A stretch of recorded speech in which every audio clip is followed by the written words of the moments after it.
Nós, brasileiros, a gente valoriza o que é do outro. E a gente fica tentando achar lugares parecidos com aquele que tem a fama, né? Hoje as pessoas viajam por uma selfie, não viajam para ter um conhecimento cultural, uma experiência cultural, né? Conhecer a cidade, conhecer as pessoas, o modo de vida. Quando vem o turismo de sol e mar, ou turismo de massa, como a gente chama, ele acha que todo mundo é um serviço. Ele está pagando pelo serviço e você tem que executar o serviço da qualidade que ele quer. A ideia não é ter estruturas lindas, maravilhosas dentro desse processo. E sim, está trazendo a história, a informação e o modelo que é feito ali, de você ir conhecer a cultura, né? De você ir conhecer uma área legalmente protegida.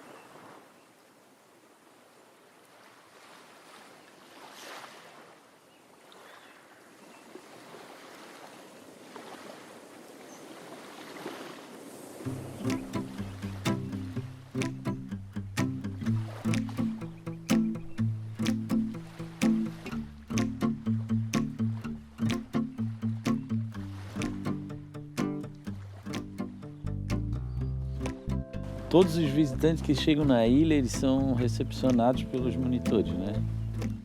Os monitores vão passar ali toda a explicação sobre o que eles podem fazer, o que eles não podem, quais são os atrativos na ilha, como faz para visitar o sítio arqueológico. A recepção que a gente faz, ela evita uma série de problemas de ocorrerem. Porque a gente vai falar, olha, não pode subir na pedra, olha, não pode fazer isso, olha, não pode fazer aquilo. E aí, se a gente não avisasse, ia ter um monte de gente invadindo trilha, um monte de gente subindo em pedras, escorregando, se machucando. Entende? Então, acho que essa parte da recepção, ela é extremamente importante. Faça chuva, faça sol, a gente está lá fazendo. O curso de monitores, que foi feito durante 17 anos, foi muito importante para formar um grupo de pessoas preocupadas com a ilha e para ter uma equipe lá recebendo visitante numa condição de turismo educativo. Trabalhar com conservação, trabalhar com questões de limpeza, meio ambiente e patrimônio cultural é um trabalho de formiguinha. Patrimônio cultural é a nossa vida, é a nossa história. Cuidar dele é cuidar do nosso passado, que é o responsável por quem somos hoje. Na verdade, quando a gente diz que a gente está protegendo o patrimônio cultural da Ilha do Campeche, não são só os sítios arqueológicos. É essa ligação daquelas comunidades ainda tradicionais que existem na Praia do Campeche, na Praia da Armação, que dão vida à Ilha do Campeche. Ela é o que se chama em outros países em que existem políticas culturais mais avançadas, eles chamam do patrimônio histórico vivo. E realmente, se aquilo for retirado da Ilha do Campeche, a perda cultural vai ser muito grande.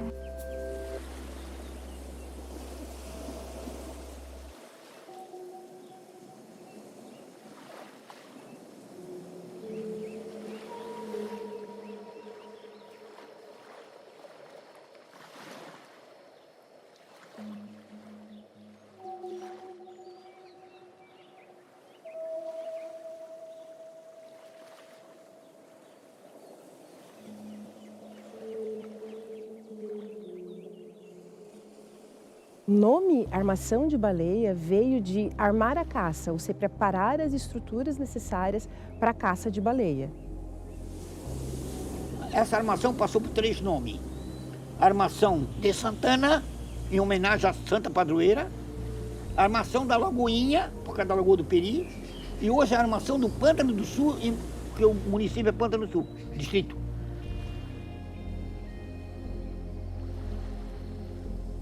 A importância da construção das armações no sul de Santa Catarina é uma importância econômica, porque se tratava da maior indústria catarinense. Ela era um sistema fabril.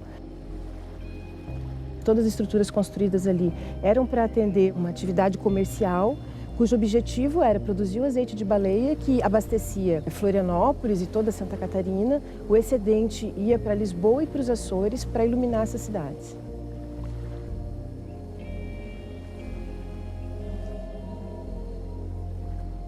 A baía precisava ter uma profundidade suficiente para você girar a baleia e fazer essas atividades. Ela não poderia ser muito revolta, então, para você conseguir, com os barcos, puxar a baleia para dentro da água. E precisava que as baleias chegassem perto o suficiente para permitir a caça, porque a nossa caça era uma caça essencialmente costeiras.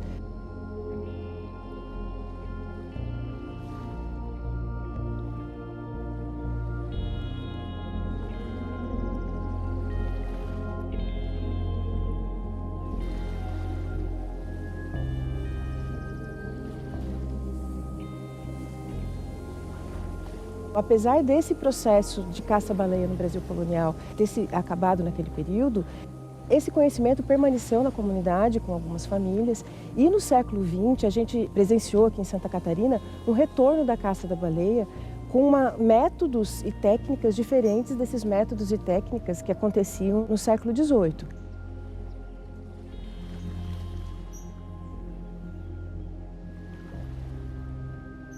Na nossa pesca, que foi de 57, a gente sabia que vinha vindo baleia de lá para cá. Aí o seu Arlindo entendeu de botar uma pesca de baleia aqui, matar baleia para vender o óleo. Aí matamos 5 baleias. E nós ia para lancha de socorrista, e caso a baleia quebrasse a baleeira, como aconteceu outra primeira vez, tem uma lancha de socorro. Aí atirava com a baleia, com dinamite, era feito um arpão, um pedaço de ferro de mais ou menos 80 centímetros, 32 milímetros, uma polegada, enchia com 2 bananas de dinamite, na ponta pegava uma lança, soldava uma lança na ponta do ferro daquele cano, tá? E aí botava fogo no estupim. Hoje não é, hoje é detonador elétrico, é diferente. Naquele tempo era estupim. Estupim é um fio que queima. Aí bota fogo na ponta do fio, ia queimando. Quando chegava nas puletas, as puletas detonavam, pegava na banana e explodia. Aquele ferro arrebentava dentro da baleia. Quando é um tiro bom, provavelmente matava.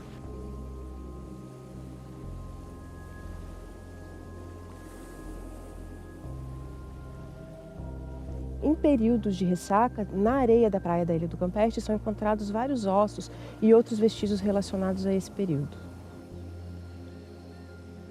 Quando não era possível arrastar a baleia para a armação do Pântano do Sul, essa baleia era arrastada para a Ilha do Campeche e ali na Ilha do Campeche era feito todo o processo de corte dos toicinhos de baleia e de derretimento desse azeite.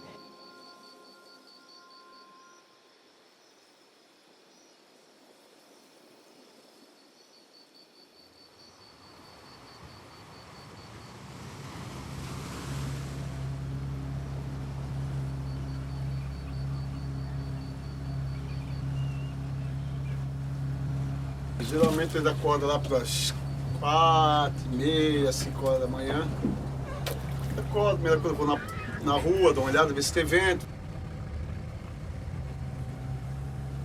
Depois vem caminhando na praia. Aí chega na praia já vê como é que tá o mar, se o mar tá mexido, se tem muito vento ou não.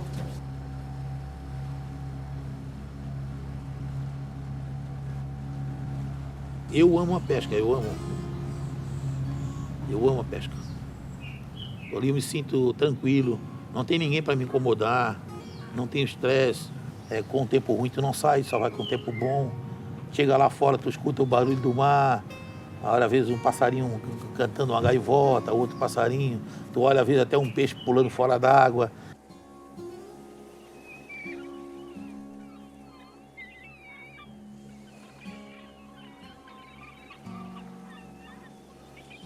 Desde criança sempre convivi com pescador artesanal. E é um povo sofrido pra caramba. Não é uma coisa que assim, eu sou pescador artesanal, eu consigo me manter e sustentar minha família. Muitos deles são pescadores e são construtores. Ou são motoristas de ônibus. Então eles geralmente têm 2 ofícios. A partir do momento que teve a travessia para a Ilha do Campeche, eles começaram a ter uma qualidade de vida melhor.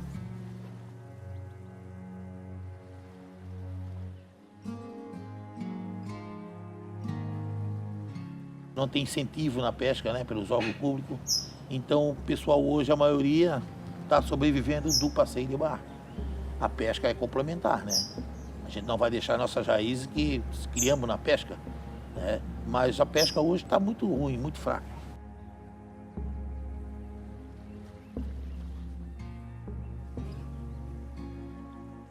Hoje a pescaria foi muito fraca, mal dá para pagar o combustível.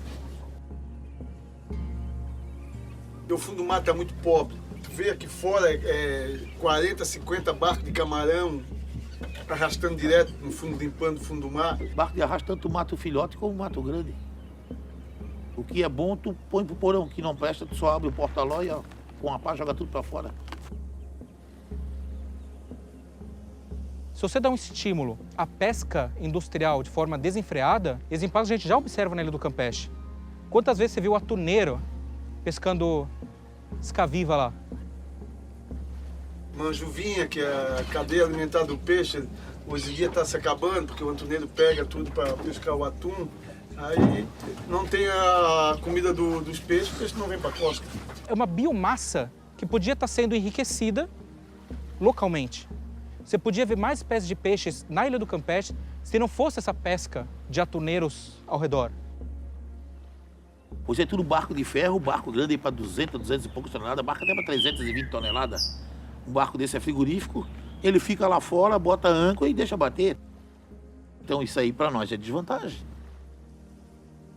Na pesca da tainha, por exemplo, ano passado, a frota da pesca industrial ultrapassou os limites, então isso é algo que gera impacto também no sustento dos pescadores artesanais, assim, não só no meio ambiente, mas você também tem uma questão ali que você está tirando o peixe de uma atividade que de fato aquelas outras pessoas dependem daquilo para sua sobrevivência.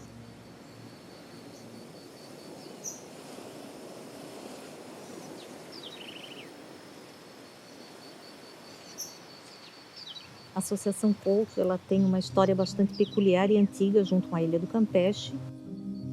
Na época era um clube, não era uma associação, Clube de Caça, Pesca e Tiro Couto Magalhães, né, porque teve a sua origem ali com as pessoas das Forças Armadas e também na época o que tinha, vamos dizer assim, de mais apurado em termos de locais para a sociedade se encontrar eram esses clubes de caça, pesca e tiro, né?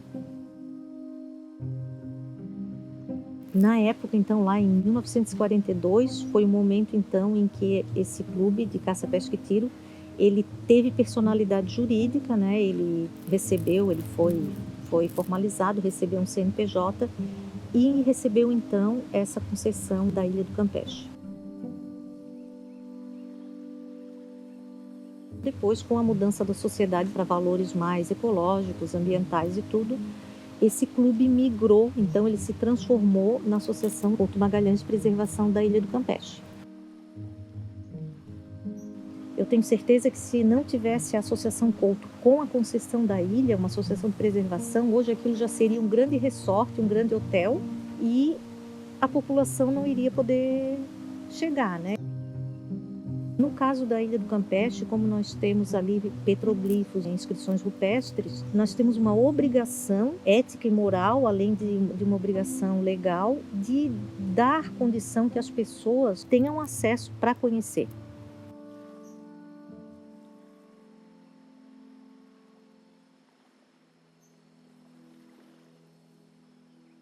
Os coitis foram introduzidos na década de 70, né, pela Associação Couto de Magalhães.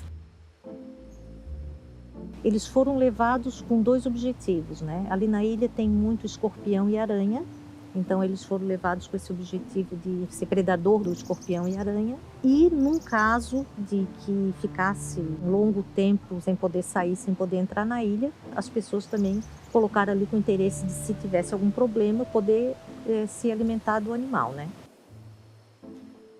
Só que a partir disso a caça foi encerrada e ficou como passivo da Ilha do Campeche os coitis. Eles se reproduzem, nós não temos nenhum predador natural e fica, principalmente na alta temporada, Coati já lidando com o público de uma outra forma, não ser mais de forma selvagem ou natural ali dentro. A gente fala para não alimentá-los, a gente dá as costas e eles estão lá com uma batata frita para tirar uma foto, querendo tocar. E é bem perigoso mesmo, tanto pelas garras deles, que são bem longas, pode arranhar, e também pela questão de que eles podem passar algumas doenças, né, como a raiva. Principalmente as crianças também, às vezes elas chegam perto, querem puxar o rabo e o coati não responde muito bem.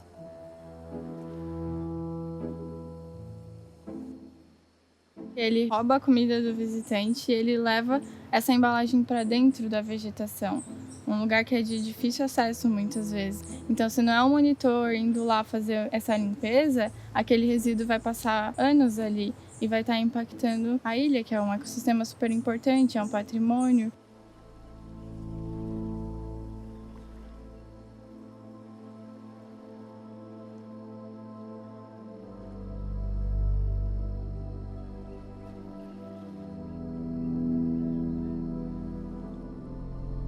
E qual seria o impacto da ausência dos coatis para a fauna da ilha? Será que teriam mais aves lá? Que você poderia observar mais pássaros na ilha do Campeche? Que você conseguiria ver mais florações, mais frutificações? O que nós temos de indicativo agora seria a castração deles, até porque são animais da fauna carismática também, então os visitantes gostam, né? Interagem com eles, então seria a castração para retirá-los daqui a 3 a 4 anos e diminuir essa população ali dentro.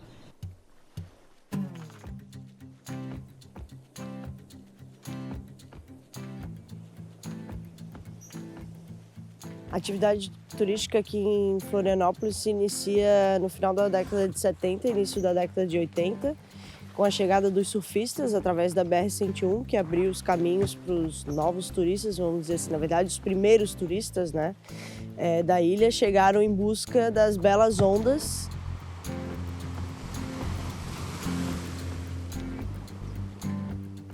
O pessoal ligava para nós naquele tempo, né? Alguns já tinham telefone aqui, né? Ou então vinham outro ano passear aqui nas casas alugadas da família e freitava o barco, ó, leva nós para ir para o Campeche. Aí a gente levava, alguns iam pescar e outros ficavam na ilha curtindo. Todo ano eles voltavam e queriam ir na ilha. E através daquele fomos conquistando outros clientes. Mesmo trabalhando como monitor, assim, se as pessoas chegam lá num dia e a água não tá tão clara, eles vêm reclamar assim, como assim a água não tá tão clara? Aqui não é o Caribe brasileiro. E aí a gente fala, cara, isso daí é natureza, sabe? Eu não tenho controle, não tenho poder de falar assim, tipo, agora essa água vai ficar clarinha. As pessoas chegam querendo tirar muito selfie, fotografias, querendo pegar só a parte da praia e ela não colabora com a informação e com a conservação do patrimônio que nós temos ali, que seria o foco. Praias a gente tem em todos os lugares, mas o patrimônio que tem ali dentro, tanto humano, quanto paisagístico e quanto arqueológico, nós não temos em todos os lugares.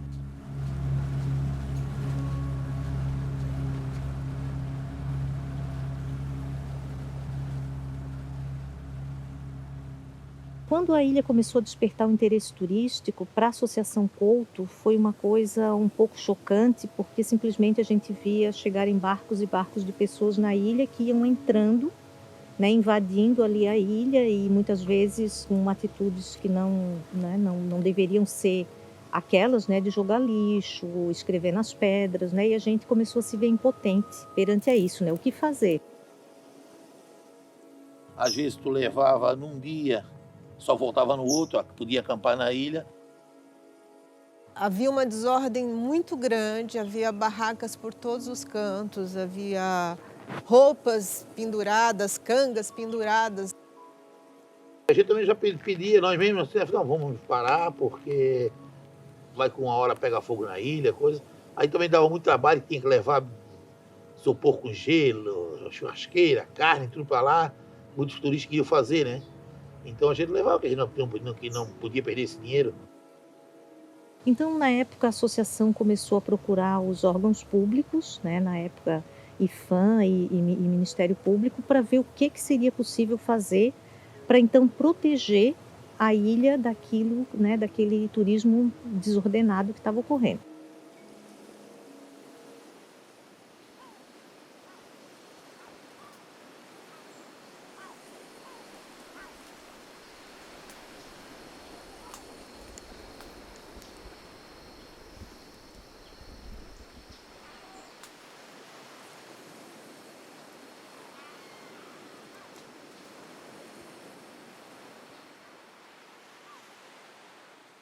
Nessa proposta de não ter uma postura autoritária, foi se tentando várias coisas até ter que realmente proibir o acampamento. Então, primeiro a gente definiu uma área para ter acampamento, que antes não tinha regulamento nenhum, todo mundo acampava onde queria. No outro ano diminuiu o número de barracas, no outro ano diminuiu mais ainda, até que viu-se que realmente naquela situação era incompatível o acampamento. Para nós foi um impacto grande, porque naquele tempo tu levava aí quase 1.000. Depois que a chegada do IPHAN, isso aí foi cortado. Eu acho, como já falei, eu acho legal, a ilha tem que ser preservada, tem, mas também não com muitas restrições. Porque simplesmente levaram uma pessoa para lá que eu não sei quem é, fez o estudo, nós não acompanhamos, e disseram, a Ilha do Campeche só suporta 1.000 pessoas. E pronto, e assinaram aquilo ali, fizeram e deu. A nossa expectativa era que então, agora tombou, nós vamos ter um apoio para a gente organizar então isso tudo que, né, esse turismo. Só que aconteceu um pouco diferente, né? Os órgãos públicos, na verdade, claro, fazendo o papel deles, que é um papel fiscalizatório. Na ideia da associação seria um papel mais organizador, mas era um papel fiscalizatório. Então eles começaram a cobrar as coisas que deveriam ser feitas e muitas vezes dizendo que não poderia ser feito, mas não dizendo o que poderia ser feito. Eu já cheguei em 2005 na ilha, né, no programa de visitação. Agora se passou 5 anos após o tombamento, ainda tinha muito conflito entre todos os envolvidos ali na ilha, né? Tanto que até esses anos atuais, né, muitas associações receberam algumas penalidades, mas chegou um certo ponto que essas associações começaram como se fosse cair a ficha, né, que se não manter aquilo conservado, todo mundo ia perder a Ilha do Campeche.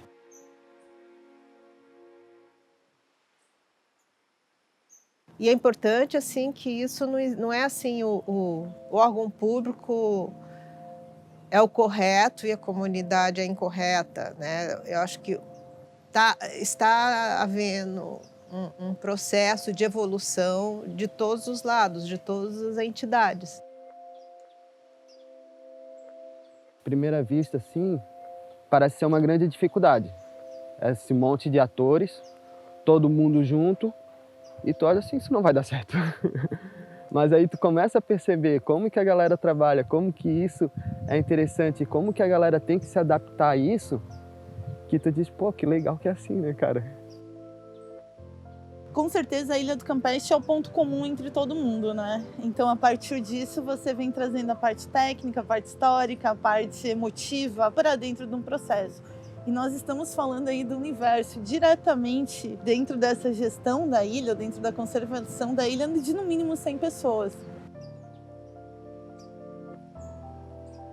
O fato dos primeiros monitores serem da comunidade já ajudou muito na aproximação com os atores, porque daí fulaninho, João reclamava do IPHAN. Daí a hora que o filho dele passou a ser monitor, o filho chegava em casa e colocava as dificuldades que tinha com os visitantes, com os próprios atores. E daí eles começaram a sentir na pele o problema que os órgãos gestores tinham. Hoje a gente tem mais esse perfil do pessoal universitário e do pessoal formado. Então a gente tem um trabalho mais técnico. A gente não está fazendo 40 trilhas por dia, mas a metade das trilhas que a gente faz tem uma qualidade maior, tem informações.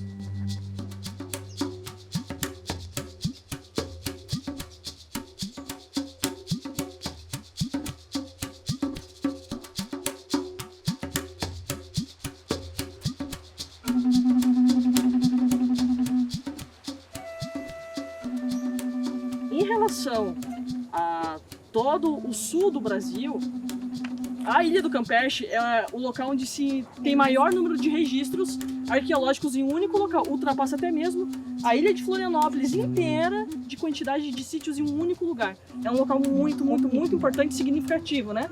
Para a gente conhecer um pouquinho sobre esse passado indígena que por tanto tempo ficou tão esquecido, né? Normalmente a primeira coisa que o visitante vai fazer é tocar nas gravuras, é adentrar a parte que a gente delimita com algumas pedras para que não pisem nas gravuras. A gente pede para não tocar tanto por esses intemperismos que a gravura sofre ao decorrer do tempo, com chuva, com vegetação, com spray salino. Também tem a questão do toque do visitante. Aí as pessoas sempre questionam, mas o que vai acontecer uma pessoa só tocar numa rocha, né, que é tão resistente? Mas aí a gente fala que não é uma pessoa, que são muitas pessoas ao longo do dia. Essa é a nossa primeira parada, é o primeiro sítio arqueológico que a gente vai encontrar ao longo da nossa caminhada. Esse sítio arqueológico é do tipo oficina lítica, então era aqui que os povos que passaram, né, pelo litoral catarinense faziam seus instrumentos de trabalho. Aqui a gente não tem nenhum tipo de matéria orgânica. Se não tem matéria orgânica, a gente não pode dizer com certeza a data. O que a gente trabalha é com hipóteses, então a gente tem conhecimento de alguns povos que passaram pelo litoral catarinense. A gente sabe que nessa possibilidade existem 3 povos, né? O homem do Sambaqui, a população G e o povo Guarani. Os 4 últimos anos a gente vem atendendo aos povos indígenas da região, né? Esses grupos também estão tendo a oportunidade de visitar a Ilha do Campeche. Quando visitei a ilha, né, vi algumas imagens assim, né, registrado, deixado. Eles próprios na pedra contavam quantas famílias que moravam ali, quantas pessoas que morreram também ali. E dá para ver, às vezes na pedra, que tem vários risquinhos, é uma marca que para se identificar qual povo, qual etnia que passou por lá. Então, tudo como se fosse um livro escrito na pedra. Mas quando a exploração chegou, o que eles faziam? Hoje, a gente não vê, só vê a casa, só vê a construção antiga. Então, uma coisa que a gente está vendo, que os índios deixou ali, mas com o tempo foi se apagando, porque tem a estrutura de homem branco ali também. Para a gente receber os povos originários, principalmente os guaranis, foi um novo choque de realidade para a gente, né? Que dentro do histórico como um todo é uma história apagada, é como se eles passaram por aqui ou como se eles não existissem, né? Como se fossem invisíveis dentro desse processo como um todo. Nós vivemos num lugar que nossos antepassados já passaram. É bom revê-lo por onde eles andaram, por onde que eles fizeram os gráficos. Então ficou muito triste para mim, como Mbiá, como Guarani. Não está esclarecido como deveria ser dito para a população branca que não conhece a nossa cultura e muitas vezes só fala, não, aqui existiu isso, aqui fizeram, mas cadê? E muitas vezes o Guarani, nação Guarani, está vivo ainda, está presente ainda no estado de Santa Catarina e muitas vezes só fala que do passado. Eu não posso usar os verbos só no passado, que eles passaram, eles estiveram, eles deixaram. Então isso foi um alerta bem grande assim, para as outras trilhas que eu fiz depois dessa experiência. A minha fala mudou bastante. Mas como eles fizeram esse negócio? Uma técnica que era chamada de picoteamento, tá? Eles pegavam uma pedra menor na mão, outra pedra na outra mão e ficavam batendo. E como depois eles tinham dias, professora. Isso. Eles ficavam fazendo assim pra fazer faca, essas coisas pra... Eles ficavam dias assim, ó. Muitos dias. Imaginem quanto tempo demorava pra fazer tudo isso. Era um trabalho bem demorado. O projeto Escola ele veio de uma iniciativa do IFAM, teve início em 2012 e foi a necessidade de trazer a comunidade para dentro do patrimônio. Nós levávamos as crianças de escola, não cobrava nada, tá? Quando é colégio particular, é particular, aí a gente cobra um pouco. Mas às vezes os projetos de crianças de colégio carente aí, a gente não cobra nada. O projeto escola é dividido em algumas etapas. Primeiro a gente vai na escola, faz a apresentação de como vai ser o passeio, o que as crianças vão encontrar na ilha. Aí depois tem o dia da visita. Então a gente recebe as crianças ali em frente à Igreja da Armação e encaminha elas até o trapiche de onde vão sair as embarcações.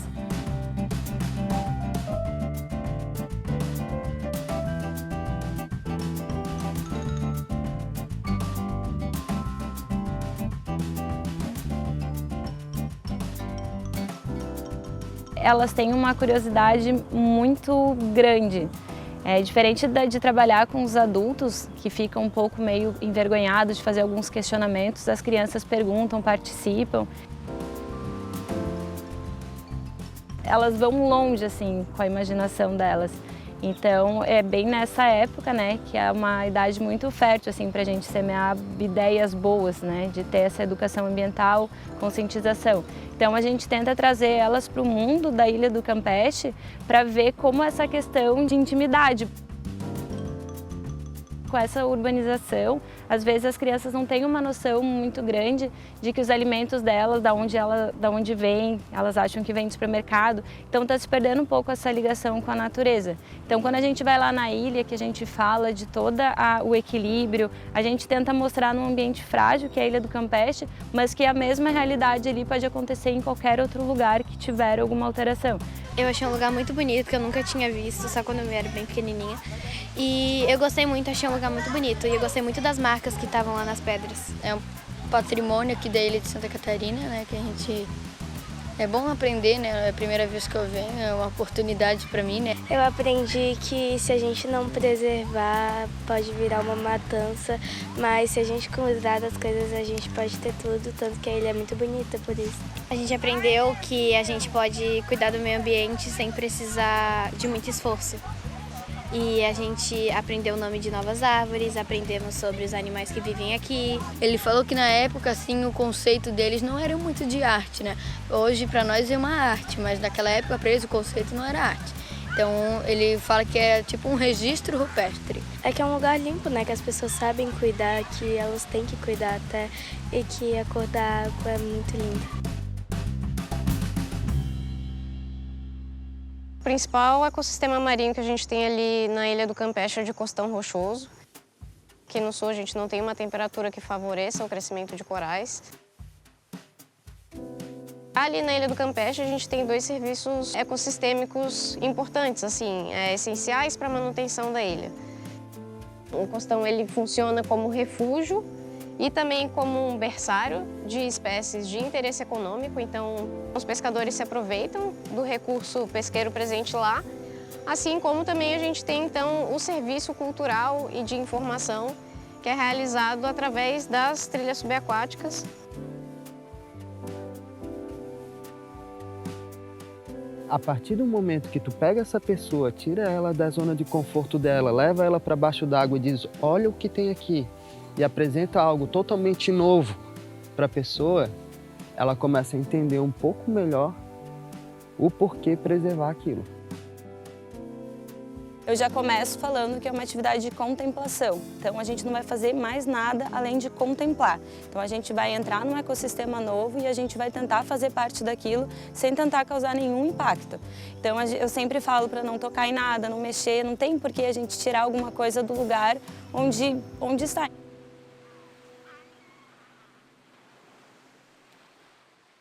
Enquanto a gente está fazendo essa atividade, a gente passa o tempo inteiro coletando diversos tipos de lixo. Tanto um lixo grande, como uma sacola, né, de plástico, um chinelo, diversos resíduos. Também tem alguns lixos pequenos, como o copo de plástico, canudo, mas tem alguns lixos muito pequenos. Então, às vezes, a gente tem que chegar bem perto desse lixo para conseguir ver se é um lixo mesmo ou se é algum organismo marinho. Eu mostro para os visitantes a questão das salpas, das carambolas do mar, que são organismos que são muito parecidos com plástico e que servem de alimentos para diversos animais. Já é difícil para a gente diferenciar, imagina para uma tartaruga, para um peixe, para uma baleia.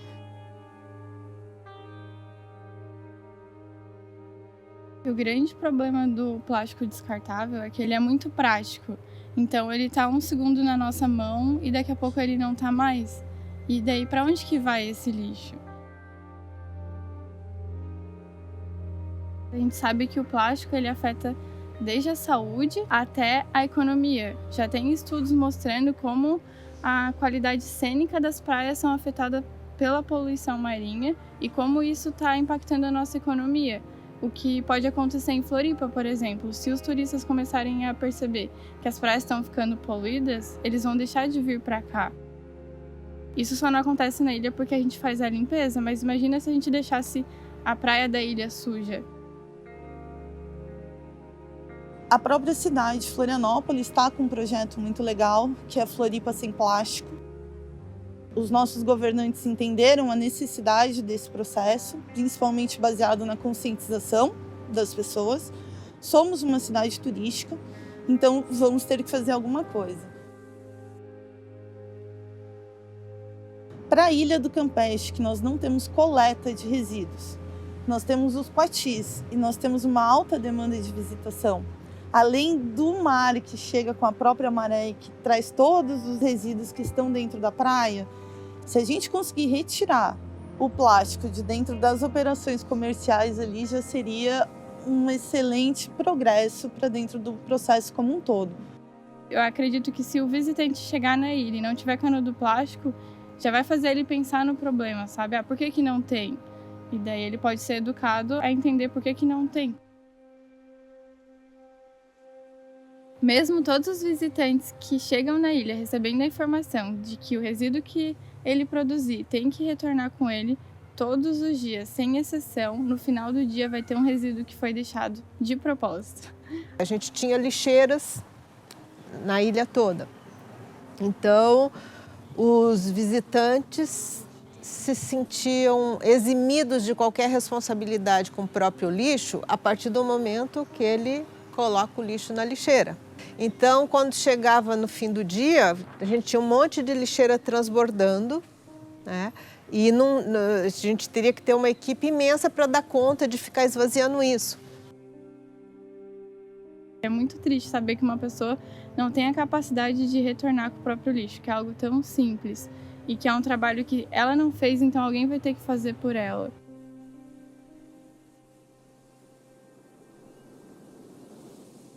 Normalmente a gente faz essa recepção e é um primeiro momento que a pessoa tem de saber dessa parte arqueológica.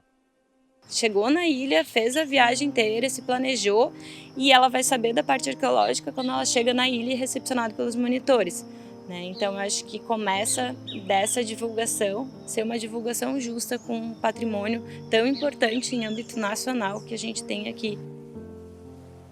Quando a gente lida só com agências de turismo, até alguns setores públicos de turismo que vendem a imagem de turismo de sol e mar, isso aumenta a demanda e diminui a nossa capacidade de atuação e de confronto com as nossas já problemas diários que tem ali. Eles têm que ser os primeiros a chegar, eles têm que ser o último a sair, eles ajudam a fazer a fiscalização que deveria ser feita pelos órgãos ambientais e pela própria capitania, eles estão lá fazendo os relatórios para o IFAM, para o Ministério Público, para os demais intervenientes, eles monitoram as trilhas subaquáticas e as trilhas terrestres, eles dão explicações, eles fazem o receptivo na praia, quer dizer, é enorme. Imagina passar o dia inteiro lá, um dia de solão, calorão danado, trabalhando para cima e para baixo. É um trabalho físico estafante, é um trabalho, me parece assim, de uma pressão muito grande, porque eles são o tempo todo pressionados por transportadores e por turistas que querem entrar de qualquer maneira. Nós temos um termo de ajustamento de conduta na Ilha do Campeche, né, firmado desde 2004. O TAC ele vai limitar o que cada associação pode fazer na Ilha do Campeche. Os grupos que estão no TAC são os grupos que tradicionalmente participavam da visitação na ilha. Por exemplo, os pescadores da armação. Eles estão gerações e gerações e gerações pescando na Ilha do Campeche. A ilha também vem passando por um processo de transportadores irregulares, né? São transportadores que querem fazer o transporte para a ilha, mas não são signatários de termos de ajustamento de conduta. Esses transportadores acabam ajudando na ultrapassagem, né, do limite de capacidade da ilha. Eles são danosos pela segurança do próprio passageiro, pela segurança do próprio patrimônio nacional, por não colaborar com o regramento da Ilha do Campeche. As pessoas simplesmente não têm responsabilidade nem com o visitante, nem com o patrimônio. São pessoas que nós não sabemos quem são, nós não sabemos como o visitante chega lá. Muitas vezes enganando ou falando que vai ter trilha, a água é linda, sempre linda, tá tudo bem. E não é a verdade, né? A gente trabalha dentro de área natural. Ele é uma das faces do turismo predatório, né? É como todo mundo que quer chegar ao mesmo tempo numa pequena praia que tem uma estrutura pequena de atendimento. Isso é a Ilha do Campeche, isso é a praia da Ilha do Campeche.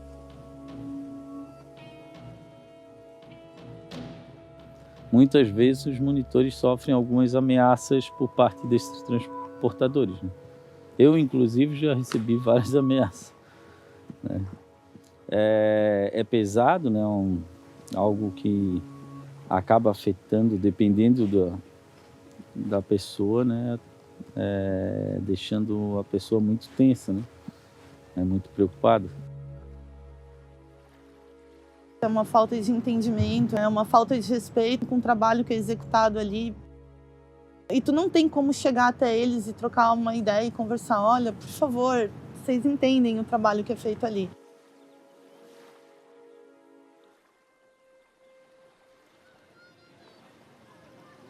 A cada ano, mais pessoas querem trazer mais turistas.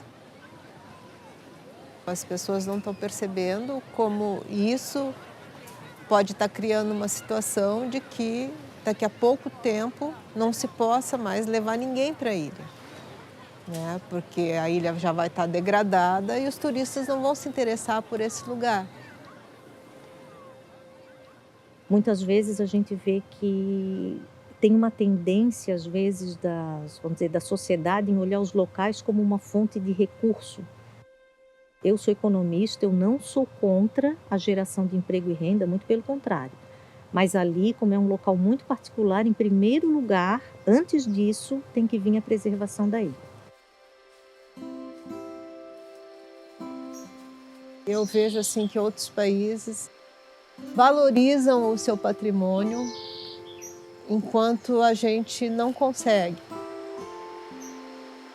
A gente consegue ir lá fora e achar maravilhoso, mas quer derrubar a sua casa histórica. É como se uma falta de amor próprio, uma falta do povo brasileiro de valorizar a sua história, o seu ser, as suas origens. Se a gente focar muito em turismo, a gente acaba esquecendo do que a gente está fazendo, né? O hábito, né? A gente vai mudar também, né? Então, eu vou ter que preparar as famílias, preparar as pessoas que vão vir visitar. Não vai ser tipo, vou lá conhecer a aldeia, vou explorar só a mata e o rio e depois vir embora. Mas tem que ter algo que realmente o visitante possa levar um conhecimento, levar um legado que o Guarani vindo mantendo. Então, para mim, eu acho que turismo certo vai dar, mas com o tempo. E as pessoas, se a gente só se envolver em turismo, receber pessoas, acaba gerando no momento, né? Então a gente não quer só um momento, a gente quer sempre acontecendo.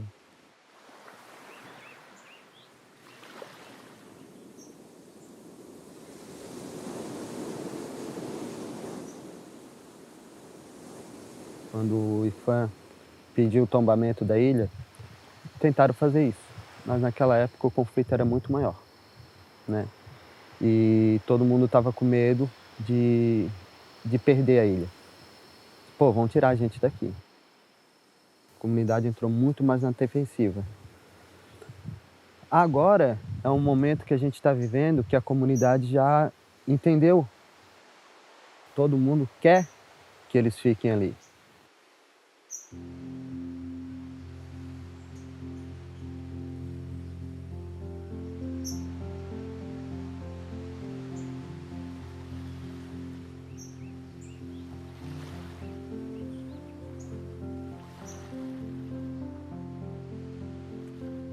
A gente tem um desmonte de algumas das áreas mais importantes e que necessitariam de apoio do governo.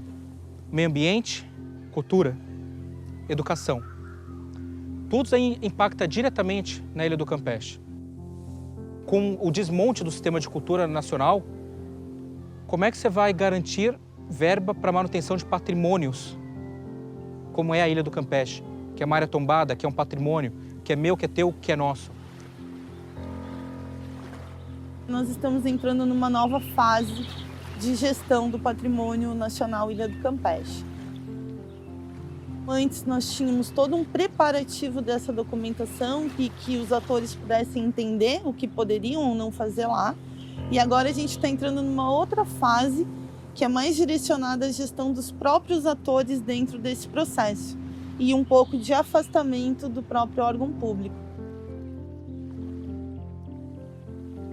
Então isso é um novo processo que nós vamos ter que entender como ele vai funcionar e entender como os signatários ou como os atores ali vão assumir essa responsabilidade da tomada das ações e da tomada da responsabilidade sobre a conservação da Ilha do Campeche. Antes nós tínhamos muito um direcionamento a pode, não pode isso, pode, não pode aquilo. E agora nós vamos ter os atores atuando diretamente no que nós queremos para dentro desse patrimônio. Nós vamos querer um patrimônio tombado e que a gente cuide, ou nós vamos querer um outro processo dentro da ilha, vendo a realidade de 2019 e a própria realidade da cidade de Florianópolis, que não é a mesma de 10 anos atrás.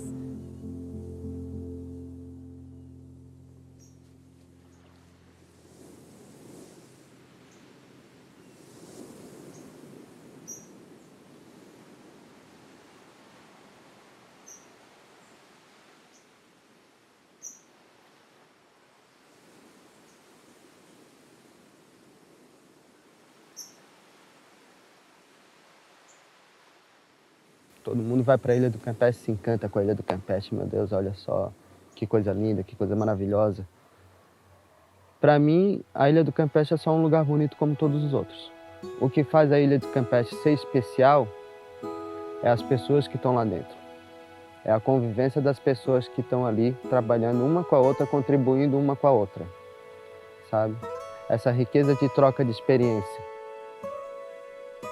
A importância das pessoas e do vínculo, acredito que é primordial, que é essa que faz toda a diferença da Ilha do Campeche, que são as diferenças, principalmente culturais, e a visão de cada um dentro desse processo. Por um lado, ele acaba sendo complicador para chegar numa junção de ideias, mas ao mesmo tempo ele unifica e ele fortalece o processo de conservação de dentro de um patrimônio, porque você tem várias visões diferentes, além de ter esse cuidado e esse carinho que vem de famílias, que vem de muito tempo atrás, ali para dentro desse patrimônio. Isso é uma terapia, a Ilha do Campeche é uma magia que tem aquela ilha, cara. Aquela ilha tem uma magia que pode chegar com 1000 problemas, tu chega ali, quando tu saltou na ilha parece que sai tudo do teu corpo, cara. Tua mente parece que apaga tudo. Então eu não troco por nada. Aquela fauna, aquela flora e aquela areia é só ali, não tem lugar mais nenhum. E lá dá de gente ser muito feliz. Eu acho que o segredo da ilha é ela manter a sua natureza, como ela é hoje. Eu acho que nós não podemos desistir da conservação, tanto cultural e ambiental do nosso país e especificamente do nosso estado. ele é importante, a gente precisa contar as histórias e a gente precisa acordar todo dia e acreditar que pode ser melhor e que a gente consegue manter isso em andamento.